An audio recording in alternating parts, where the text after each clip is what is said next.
Hi, I'm Sean. Welcome back. Today I'm doing a tarot reading for all signs for July. Please scroll down for your sun, moon, and rising sign. I'm using a 3-card spread. I have a theory on doing tarot readings for a collective. I think the more simple you keep it, the more accurate it can be. We're dealing with major energies for a collective body of people, so pulling 10 cards seems a little murky, although there is bound to be one card which a person will relate to. Having said that, there are exceptions out there. My personal favorite is Minnow Pond, who pulls lots of cards and is very accurate. But let's get on with the reading. Hi Aries. You have a lot of pentacles this month, which makes me think July will be quite materially based. Your first card is the Queen of Pentacles. This month is positive around finances. Use your intuition, you may well be right. For some people, there could be some financial help on the way. At a very literal level, there could be a well-off, mature lady playing a role in your life this month. Your next card is another Pentacles. You have the 8 of Pentacles, which I call the work card. It looks like in July you will be working hard and dedicating yourself to a task.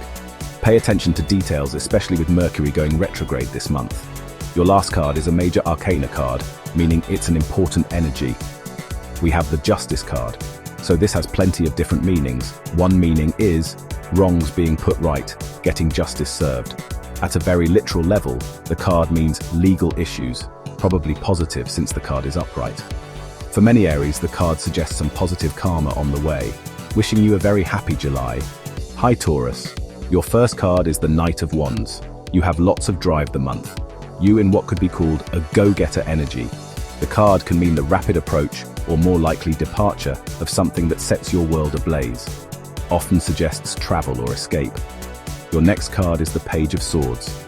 You have an important message or information coming in. Keep a lookout. It could be some information you've been waiting for. Next, you have the 3 of Pentacles, which is all about stating new projects, ventures, or any money-making type activity. At work, it can mean starting a new chapter. Traditionally, it means using the conventional as a medium for expressing the exceptional, in order to build something of great renown and glory. Wishing you lots of success with this. Hi Gemini. Your first card is the 9 of Swords. This is the overthinking card. It warns that too much thinking can lead to negative mind states, so stop worrying so much. What happens will happen. Next we have the Justice card.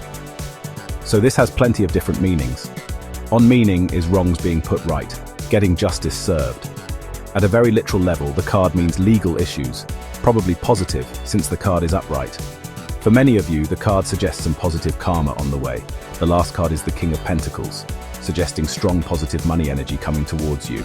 This king is a true businessman with a gift for identifying opportunities and taking advantage of them. So look out for financial ideas that may work well for you.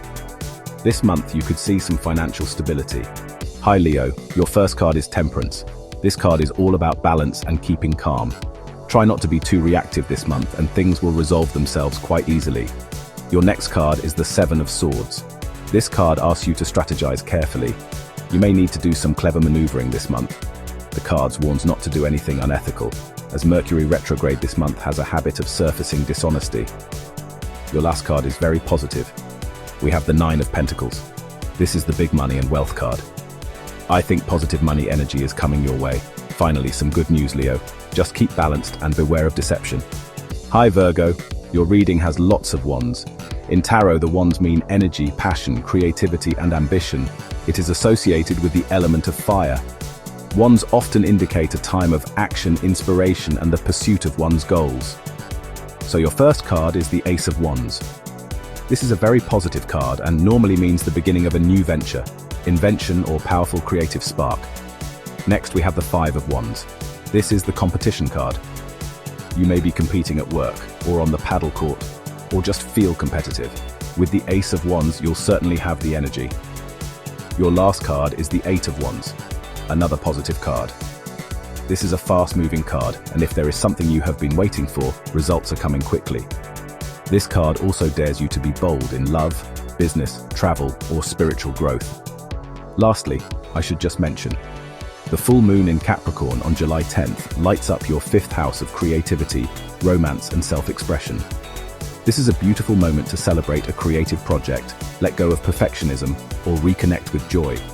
If you've been working hard, this lunation reminds you to play and express yourself freely. Hi Libra, your first card is the Hermit. This card asks you to withdraw and spend some time on your own. For me, the Hermit is quite a spiritual card and often tells us it's a good time to do something spiritual. The next card is the Six of Cups. This is a positive card that speaks of fond memories of happy times.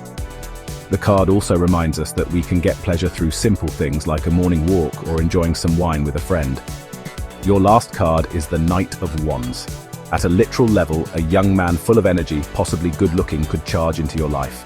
For me, the card's message is the Just Do It card. Now is the time to go for it. Please also remember we have Mercury retrograde in Leo, which begins on July 17th in your 11th house of friendships, networks, and future goals. You might reconnect with old friends, revisit a group project, or reflect on your long-term dreams. This ties in with your Six of Cups. But miscommunications in social circles are possible, so take your time and clarify intentions. Hi Scorpio, your first card for July is the most positive card in the pack. The Sun. Things are just working out. Everything is very positive. There is lots of success on the way. The next card is the Seven of Swords. For me, this is the strategy card. This card asks you to strategize carefully. You may need to do some clever maneuvering this month. The card warns not to do anything unethical, as Mercury retrograde this month has a habit of surfacing dishonesty. The last card is the Three of Swords.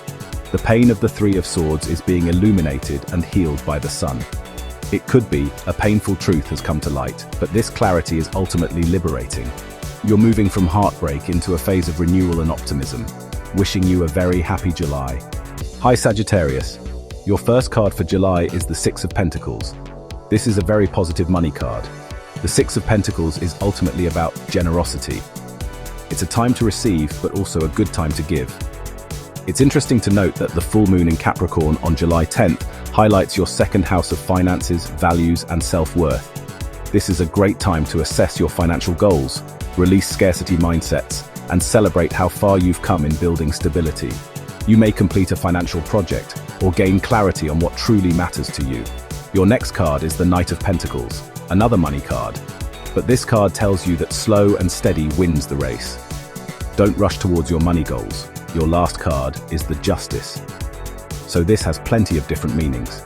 One meaning is wrongs being put right, getting justice served. At a very literal level, the card means legal issues, probably positive since the card is upright. For many Aries, the card suggests some positive karma on the way. Wishing you a very happy July. Hi Capricorn. July astrologically is an important money month for you with activity in the 8th house of shared resources and chunky money. And with Pluto in the 2nd house, some of you might get some money out of the blue. But let's see what the tarot says. Your first card is the Six of Cups. This is a positive card that speaks of fond memories of happy times. The card also reminds us that we can get pleasure through simple things like a morning walk or enjoying some coffee with a friend. The next card is the Queen of Swords. The Queen of Swords signifies clear thinking, rational decision-making, and the ability to analyze situations objectively. This card also encourages you to speak your truth, be direct, and seek clarity in your communication. This is a good idea considering we have a Mercury retrograde this month. The last card is a wonderful emotionally, the Page of Cups. This is an emotionally happy card. Enjoy the happy emotions this month, Hi Aquarius, your first card is the Ten of Cups, one of the happiest cards in the pack. Lots of joy, happiness, and contentment.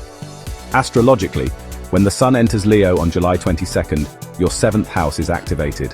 This is a beautiful time to strengthen bonds, attract new partnerships, or simply show up more fully in your relationships. Whether romantic, professional, or platonic, connection is your superpower this month. Your next card is the Three of Pentacles. This card suggests that in July, you could well start on projects, new tasks, or even a new job. The last card is the Five of Cups. Possibly this month there may be some disappointment. Take it in your stride. With the Ten of Cups, this will just be temporary.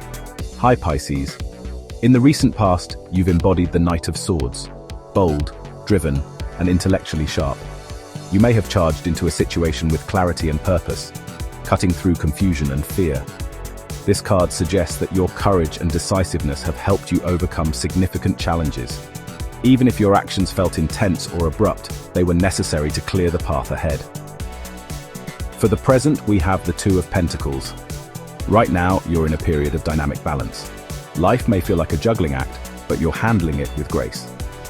The Two of Pentacles speaks to your ability to adapt and stay grounded amid shifting priorities. Whether it's a change in work, home, or relationships, you're learning to flow with the rhythm of transformation. Lastly, we have the Eight of Swords. At first glance, the Eight of Swords may seem daunting, but in a positive light, it's a call to liberate yourself from limiting beliefs.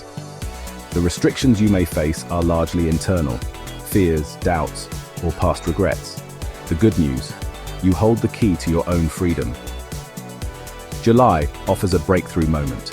By shifting your mindset and trusting your intuition, you'll find clarity and empowerment.